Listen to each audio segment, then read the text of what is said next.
If we ever had a family movie, it's probably that one about how 9/11 was an inside job. And I looked over at him, and he looked over at me with his whiskey, and he goes, "When boys were bloody men." Give him a call. And he's like, "Yeah, I'm in Ohio." And he said it so casually.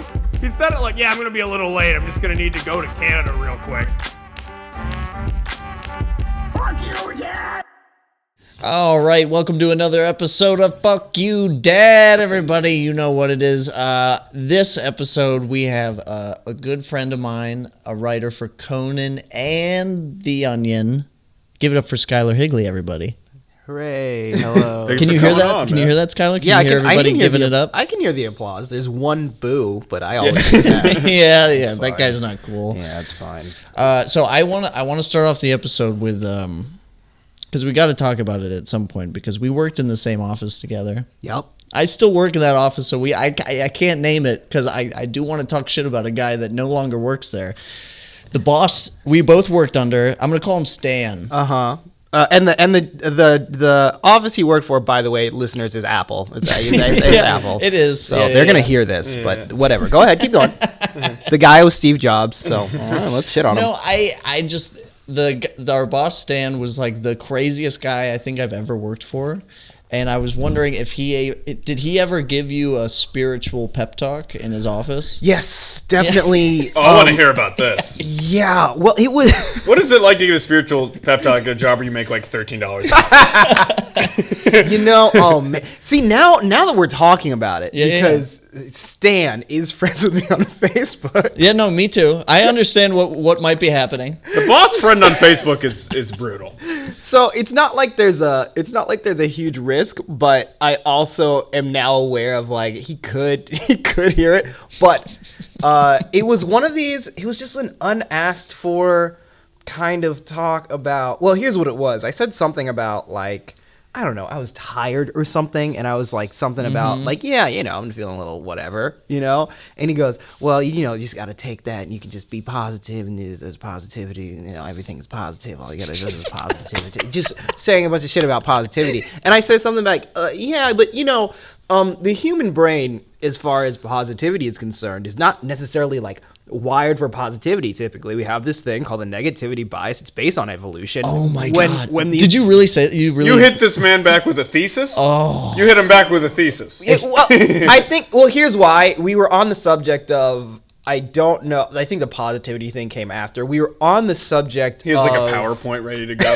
He has like bar graphs. He's like, you're 98% full of shit. Yeah. As you can this see. is why this doesn't work. Yeah. No, we were on the subject of like somebody doing something that upsets you or that you don't like or that you like if you think of them negatively because they did something that like, or like if you hear like 5 nice things and 1 rude thing about you, you're going to focus on the rude thing. That's like our negativity bias. That's kind of what I was talking about. Yeah. And this man straight up goes, Stan's like, I don't have that. And I go, no, that's like evolutionally impossible. Yeah, no. I'm like, that's not, no, I don't mean that's like a personal sort of like that's like just kind of how we all are. You can be better about it. You can be more positive than other people. Obviously there's a range, but like we all typically focus on negative things because it's about like not dying in the wild because we don't want to eat like poison shit. That's what he goes, no, you just got to be positive. If you just focus on the positive, and then he starts doing his thing where he's really talking to you. If you just have the positivity, it's amazing what you can accomplish. And any negativity, you can just block that out. You can just block. And I'm like, and then it becomes this kind of 15-minute sort of. Oh, it's longer than 15 minutes. Trust me. Yeah. Because why I was so astonished that you said that is because I knew at that very moment that meeting is going to be 1, 2, or 3 hours. He would call people into his. Wait for 3 hours. I mean, we had a conversation for 2.5 hours in that office about sort of like the same thing. And he's not a bad guy, but it was like this level of like, I think we were both on the same level of like, we don't want to do work, but he's like, I'll just ramble about positivity for 2.5 hours and someone will sit there and listen to me because and I was perfect because I didn't do what Skyler did. I was just pure defense mode. Just like, oh yeah, yes. No, that's what I got into. See, this is how the conversation started. That's what kicked it into the That's overdrive. A lot of confidence, actually. Every job I had, whenever they say something, I'm like, yeah, that sounds about right. Well, it wasn't even like I was disagreeing. It was just more that like, this is the thing thing that came up, and that was the thing that I postulated because I read a book, so I know one fact. And then he took that fact and was like, no, you can't think about those. Here's how to, you can do anything. This is why this office is so great. This is why you now at your minimum wage job can accomplish your dreams. That'd be great if he gave you the pep talk. You just quit immediately. You're like, right, I'm right. I should go back to school. I don't need to work here at this telemarketing scam, you know? You remember what happened at Christmas? Oh, yes. It was very close to... When you think of The Office, because they sell paper, another pointless thing. It's a pointless thing that we're doing. So it's the same kind of environment. And, the Christmas parties would always get out of hand. Are you talking about the guy who was really late? No. So I was only there for one. It was just right before Christmas. I remember this happening where leading up to Christmas, there was all this like... dude, this is the best. Okay, I do remember this Christmas. It was like a family. It literally is like a family what happened. Yeah. It's so it was like it was like, what do you guys want to do? What do you want to do for Christmas? How should we decorate? What should we do? Like our boss was saying that, and I'm the type of person where I go, I don't give a shit. As you do, because you're like, I don't want to be here anyway. I don't care. And everybody equally was indifferent, and he's like, so do you guys want to do a Christmas thing? And everyone's like, yeah, sure. I don't not want to. So of course. He's like, okay, well then you guys like decide what you want to do. And we go, all right. And then he just keeps ramping up the intensity of asking us specifically what we would want to do with Christmas, where it's like, I just feel like you want to do something. He's like, no, I don't care. Because it seems like, if you don't care, then I don't care. And none of us care, so nobody cares. And it was like, okay, you very clearly care right now. You care the most. And then I remember maybe it was like a week before or something like that, or when we were like getting close to it, then he just, I remember him getting like really mad and being like, it's a good fuck you dad story because it's a dad Christmas meltdown. Like it was a classic dad Christmas meltdown. It really was. Yeah. And it was just like, so what? So nobody even like, I thought this is supposed to be a family. We're all supposed to be cool. And then nobody cares about Christmas. Nobody even wants to nobody's even trying to do the decorations. I asked you guys what you wanted to do and nobody said that they wanted to do anything. And it's like, you don't even care about this. And I'm the only one who cares. And we're just like, then nobody said anything again. It was like 3 straight. He asked a question. Everyone was very passive, like, yeah, we could do whatever. Yep. And then he asked again. It was another passive thing. And then he was like, well, if nobody gives a fuck, I don't give a fuck, man. We're not going to do Christmas at all. How do you feel about that? And everyone was like, yeah, man, I don't care. And he slammed his door. I would have loved it. One person was like, you're not being really positive right now. To be honest with you. Seem the negativity's getting you. Just got to put that positivity shield up. It's just to see him scream about fuck Christmas, man, and then there's just a poster behind him with a kitten just like hanging in there. Why does every office have to come with we need these motivational, just get the stuff you have in the guidance counselor's room when you're suicidal. You know what I mean? That's what they have it all. Because you're suicidal. I know. Yes. You do need to be hanging in there. Yeah. It's like, keep going. You got to make it through it or you'll be poor. It's a way to, how they now, they found out a way to calm the cows down before they zap them and turn them into beef. Yep. That's what those signs are. It's just kind of calming people down the treadmill. Bit. Right. So true. Yeah. So, Skyler, you are originally from Salt Lake City, correct? Yeah. Now, you grew up there, right? I did. But were you born and raised there? I was born in Philadelphia. I grew up in Salt Lake City. Gotcha. And now that did you have were you getting in trouble a lot? Were you a rapscallion or were you a funny guy? I was well, it's an interesting combination because I would do funny creative things and I would try to make people laugh, but I wasn't really I was always a really good kid up until I want to say maybe middle school, high school, and even then I didn't get in that much trouble, but every once in a while I would just do some random crazy thing. Yes. And then I'd be I don't know what I don't know where that came from. I just have these at a certain point, like I was just so much of a rule follower that I would get like impulses to be like, I don't know, be like, fuck you to the system or whatever. You would feel your soul popping up every now and then. Yeah, every once in a while. And so I was like a pretty straight-laced kid through. Everybody would be like, oh yeah, such a rule follower. And then like every once in a while I'd go like, I did a senior prank or whatever where we fucking toilet papered the school. And they suspended me, and I was in student government. Suspended for toilet papering the school. This is Salt Lake City. It is. People have fun there in prison. I cannot tell you how lame of a place I grew up. It's like beer is illegal. They can only drink like 3% beer. And it's like Footloose Town. Like you can't dance. Yeah, I mean it's terrible, ridiculous. No, they suspended me, and they made a big deal about it because I was in student government. So they were like, oh, this is look at the corruption. Yeah. This is such a blight on, whatever. It was the Watergate of your school. Yeah. And I had a thing where when I was running for student government in high school, I wrote this like speech that was like basically my first time doing stand up, where I made all these jokes that were like these like quote unquote offensive jokes where I said North Korea was threatening us. So I remember saying, I like how this is how you're getting elected. You're like, let me just do like 7 minutes. Yeah, we're like, well, I'm gonna kill, and then people be like, well, I want more of that. That was the whole thing, and that was the only way. Because the other girl that was like running against me was like more like traditionally popular than I was, and you had to beat him on stage. But all those speeches are so boring. They're like, I'm gonna get the water fountains look kind of gross, so I'm gonna fix that, and I promise. Blah blah blah. Yeah, and running against Mickey Mouse. Skyler's a man of the people. and I did. I ran on that populist vote. Donald Trump stole my whole thing. But I said, unlike North Korea, I'll actually do what I say I'll do. Okay. That's funny. Like, we're gonna bomb us, and then because I was running against somebody who was Samoan, but everybody else at the school is fucking Here white. we go. So I said, I'm Skyler Higley. If you don't vote for me, you're racist. And That's funny. That went off, and I remember like going after that whole speech in that assembly.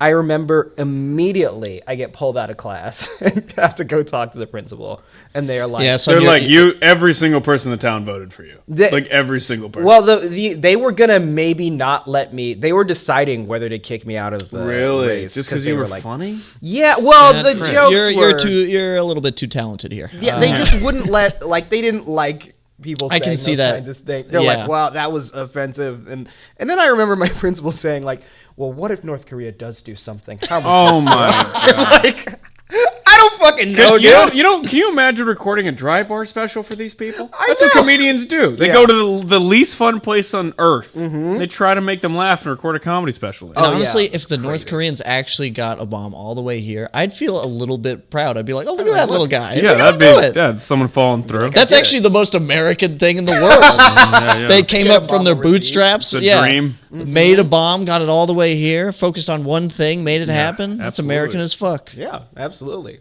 So that was at the very beginning. Like that was the only times I'd ever like done something that deemed me talking to the principal was like right at the beginning. That was like close to the end of my junior year, and he was just like, I know you're a good kid, blah blah blah blah. And then at the end of my senior year, when we did that little prank, I have to go talk to him again because I'm in student government, and it was like this nice little bookend to my story with the principal, where he's just like, oh, here you are, you're in here again with your shit. And I'm like, yeah, this is, that's kind of like a cool, like Lenny Bruce way to go into the principal's office. For sure. You know what I mean? I'm being like too cool for school, literally. I got called in once because I wrote, there was this guy who, I don't know, some people might, I guess it was bullying, but people didn't consider it bullying. Love any story. I guess it's bullying, but let me tell you, it was a fun time. It was probably bullying. Yeah. Well, he put me in a trash can in language arts class. Okay, what do you mean? I guess it was bullying. I guess it might have been. It's like bullying assault. To be What do you mean? So he picked you up and just threw physically. you I was this little kid. You know? and he called me garbage boy, and I guess that's bullying, maybe. Did you ever realize like some people just didn't get bullied? Like I was talking to someone recently, like, "What, you were bullied?" And I'm like, "Yeah, that's just how life works, right?" That's what I see. That's what I always thought. If you're just the weird kid, then they just come at you. Yeah, of course. And it was like, of course, I was that person. They just come at you. Yeah, for sure. And so the next day in language arts class, I wrote. a rap, I guess. Is more of a poet. So poem. what I wrote lame raps too. Yeah. But I wrote this rap about God. Grant Hempel, about how he's an asshole, blah, blah, blah. And it used some pretty bad words. And then I gave it to him, and he just, like, read it, and, like, he was laughing at it. He thought it was funny, but then he kind of, like, I don't know. I don't know where he put it. I just gave it to him. Apparently, he, like, just threw it on the ground in the hallway, and the vice principal of the whole school picks it up and reads this and goes, God, this is horrendous. Gets Grant Hempel in the office, and Grant goes, and he's like, who wrote this? And Grant goes, oh, Nick wrote it. And then so I go in there, so it's me, Grant, and then I'm looking at the piece of paper, and that feeling in your stomach, because I knew what was on there. I called him a fucking asshole, prick, rich kid. Your parents are divorced for a reason, blah, blah, blah. And he goes, you understand why this is inappropriate to write about someone? And I was like, he put me in a trash can. And then he goes, is it true that you put him in a trash can? And Grant Hempel was like, yeah, I put him in a trash can yesterday. And the vice principal laughed, chuckling. Yeah. He's Okay, like, well, that's pretty funny. yeah. Grant, And I Nick was like, can get out of here. Me and Grant can have a couple beers. but a little bit of I me don't was like like, the written word. But Yeah. I'm more of a prop guy. That's how I felt. That's how I felt. I was like, if you think that's funny, Someone laugh. read lines 5 and 6 in there. They're pretty good, actually, if you get to that point. Yeah. But yeah, he let us both go with a warning, and then Grant, like, out of the way, out of the office, like, tussles my hair, and he was like, I didn't get you in trouble or whatever, and I was like, fuck you. I really love how adorable it is. You're like, I'm gonna write something mean and then hand it to him. Yeah, I know. I was like, Nick, you want to be thrown in the dumpster? I was like, that's not how you respond to these monsters. Keep your head down. My dad always said, use your brain, not your brawn. So that's what I thought I was doing. Yeah, use your brain. Don't hand the man a note. That's asking for more shit. You're like, hand to the prince. If that sucked, dude, if you wrote a note and it bombed, he would have handed it to everybody, would have ruined you. my God, Probably threw you in the trash can to an applause right. break. That would've been That's what you got. You got to think 5 steps ahead of these oh people. man, see. Because I had that once where someone was bullying me in high school, middle school. And it's like, you can say whatever. You're gonna be at this fucking bus stop for the rest of your life, dude. and then it got killed, house spray. And then he got a little offended. Yeah, so he responded. yeah. He's more of a physical guy. Picked me up, just threw me on my back. Yeah. So I was like, it was just like, all right, you're still stronger than me, but whatever. It's like that. It's like that scene in Batman where Batman's kicking the shit out of the Joker, and you're the Joker, and you're like, you have nothing you can threaten me with. I'm gonna keep being an asshole. Yeah. I was like, no, this will turn into like a thing. Yeah. So, Skyler, did you have a dad story you wanted to share on the pod? I have. Okay. You have several, I know. No, but speaking of just straight up bullying. Yes. So, it was this story isn't funny at all, by the way. Oh, it's I mean, cool. it's funny in its punchline, I guess. But I remember we lived in like the first neighborhood that I grew up in before my parents got divorced. We lived right across the street from a church, a Mormon church, and.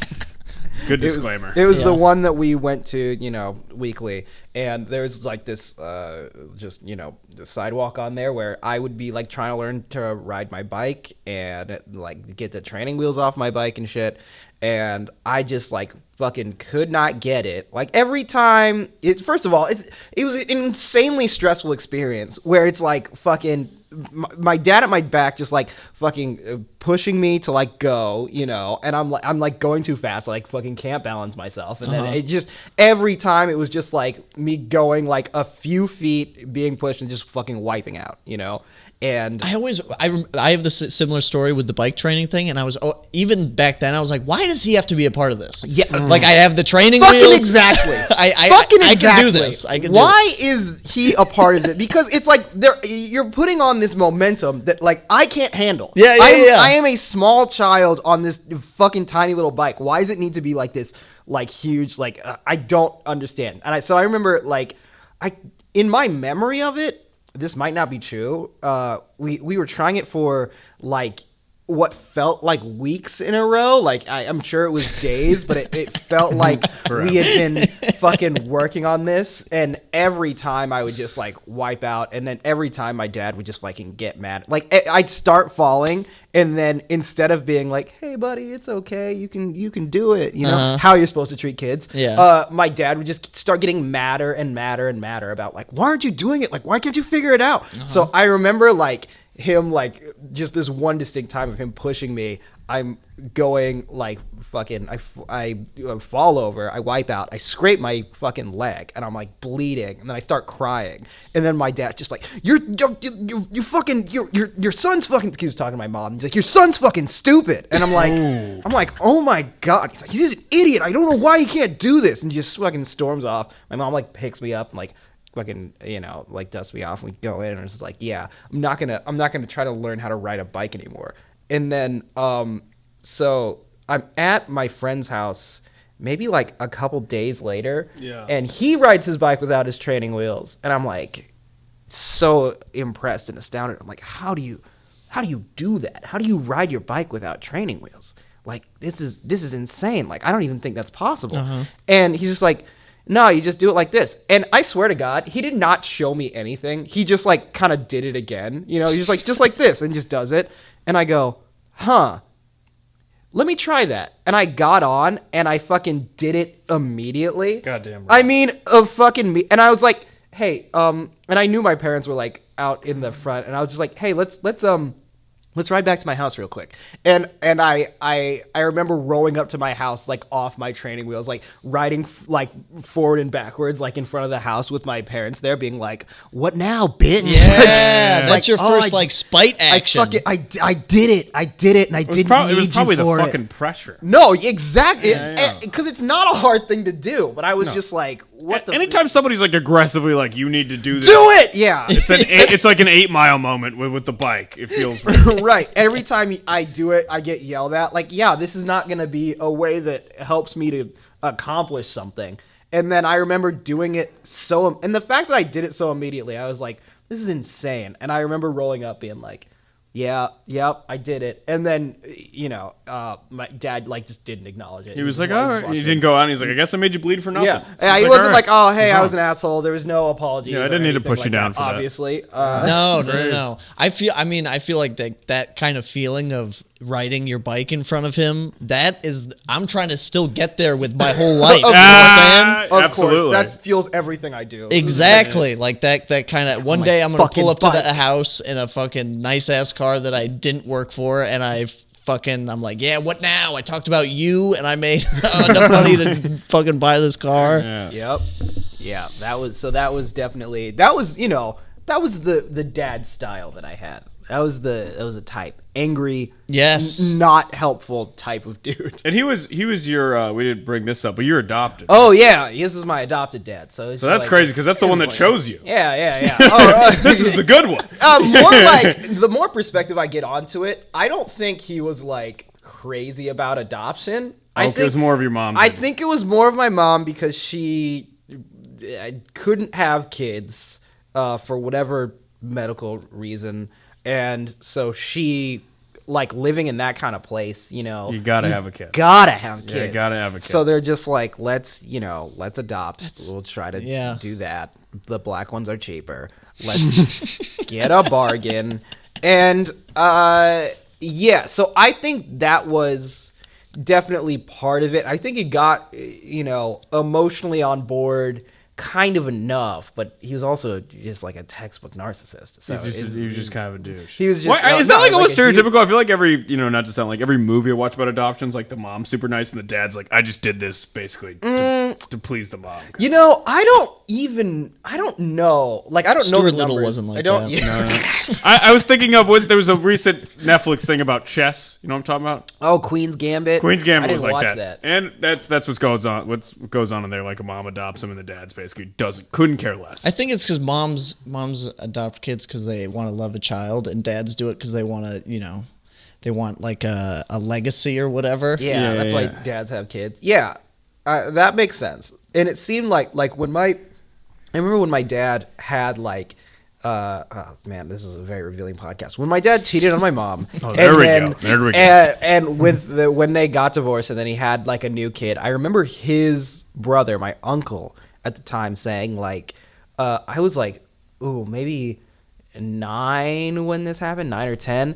I remember my uncle kind of offhandedly saying like, oh, it's great that Ken's gonna have a kid now. Oh. And I go, Oh man, I just said my dad's name. Who gives a fuck? I don't. We give a can shit bleep about this it if guy. you Yeah, want. that's cool. I mean, I don't think he's gonna listen to it, but then also, who knows? If our old boss hears it, then I don't who gives a shit. Yeah.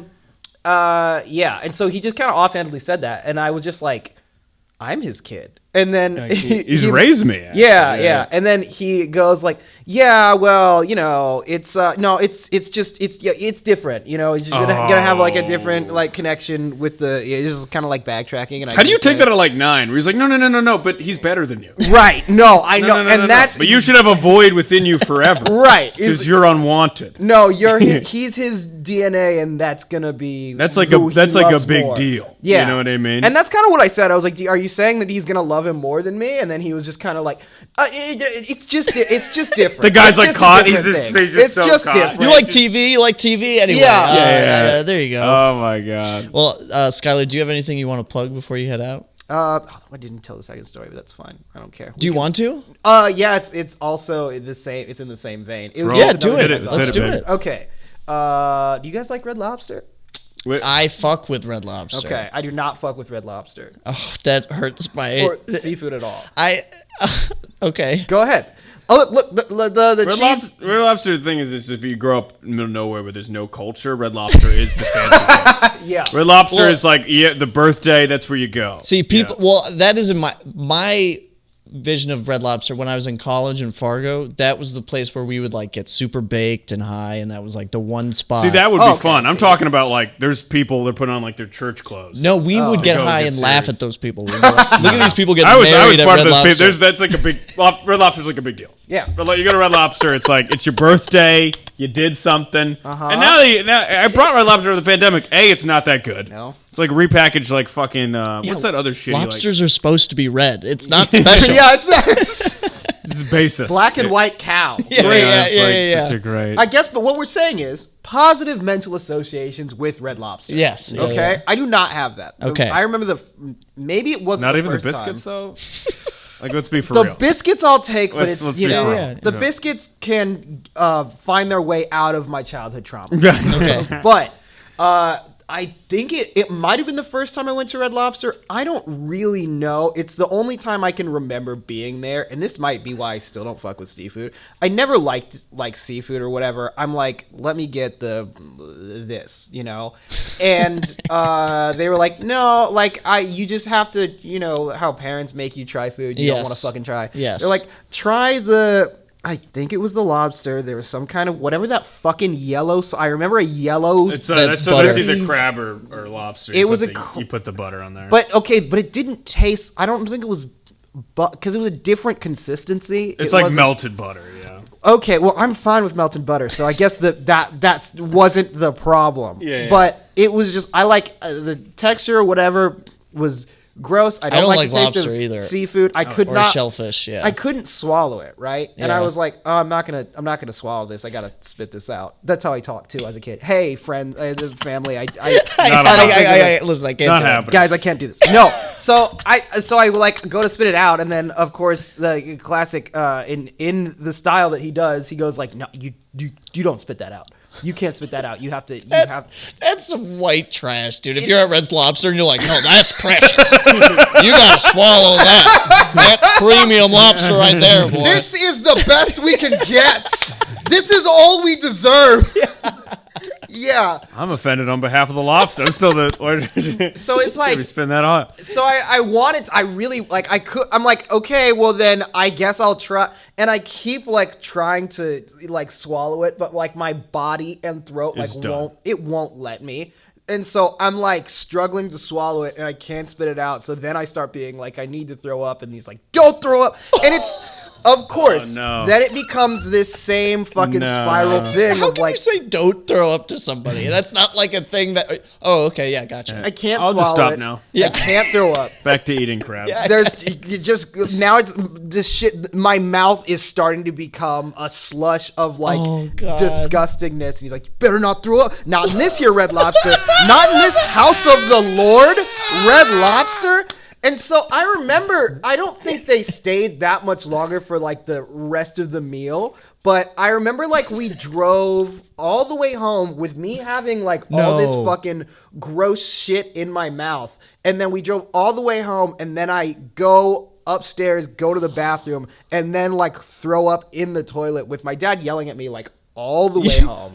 All the way from Red Lobster. Wait, so you held it like a chipmunk in your mouth? You're goddamn right. Like an Alvin and the goddamn so chipmunk. insane. It was insane. Craziest thing I've ever heard. Yeah, no, That I is know. some real spite. No, it was like Yeah, the Bike, and then you're like, oh, I'll wait to throw it up. Yeah. You're like having it in your cheeks. You're No, like the I parent. didn't have the option. They were like, he was like, don't fucking throw up. Don't throw up in the car. You don't spit that out here. You don't spit it out in the car. You can't throw up in the car. we're driving all the way home. I have like fucking disgusting shit I in my can't imagine. mouth. Well, now, no, it doesn't matter what food it is. It's going to be absolutely vile. Yeah, If you just keep it in your mouth pouch. Exactly. And I kept it in, and it was like, a fucking 15-minute drive home. Or Yeah, whatever, 10, 15 minutes. I don't remember. And then I go That's all the pure- way up. that's pure hell. The whole time, like being yelled at, and then I just go all the way up and then just throw it up into the fucking toilet and shit. And then so like that, that is Yeah. Red Lobster. That's- when you want to hold throw up in your mouth for 30 minutes, Red Lobster. So That's wild. that's so. And I could see him just like at the restaurant, just covering your mouth with his hand, just yeah. being like, "Don't just swallow I it." swear, because who is he gonna? Is he gonna upset the lobsters? Who was he trying to impress? Yeah, I don't. I guess every other Mormon in Red Lobster. I It's don't like this is a fucking big know. deal. I have no fucking. I mean, clue. especially a Mormon, in they'll lose their mind. Like I- you can't, I you don't- can't handle any fun at all. I mean, some shrimp. I mean, anytime you're looking shrimp at a water. kid and being like, "You better, you have to swallow that." Must. And it's like, come on. You're in a losing battle. Asking for, because it's also like a child, like it's a kid. I spit out so much food as a kid. 'Cause Yeah. I remember just being like, even though I liked carrots, if I, you take a bite of a carrot and sometimes it's a little like off or something, I would just like pull the old like wipe it with a napkin, bunch it up, keep it in my pocket. Yeah. See, that's a. But I'm what glad it you shared can that do. story because that was fucking crazy. No, it was crazy. So that's why I was recently. You're like, I just don't like seafood for some Yeah, reason. no, Like, I could know. think Yeah, I of a think there's a reason. reason. I think there's a very Some good trauma reason. It was held hostage in your mouth. Yeah. Yeah, and 45 minutes. You I just was start crying every time you see it for some unbeknownst why. reason. Yeah, Long John Silver's really makes you tear up. Yeah, you just start. I don't know why. I just start shaking what every the fuck? time I'm near Yeah, the beach. I don't know what that's blacked out when Yeah. someone just mentioned crab rangoon. Yeah. Well, Skyler, thank you so much for being here, man. That was so much fun. Thank you for having me. That was fun to Absolutely. relive my trauma with you. That goddamn right. So we're about. Yeah, baby, that's the brand. Hey guys, you just listened to another episode of Fuck You Dad. If you could follow us on our Instagram, which is FCKYOUDAD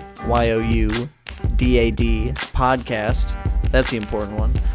We also have a Twitter account, which is FCKYOUDADPODCA1. If you could follow that. Also, please submit any father stories that you have that you'd like us to make fun of, laugh at, or share. Shoot that to our Instagram DMs. And if you could please go ahead and rate the podcast, share the podcast with your friends and family that might enjoy it, and keep listening. Thank you so much.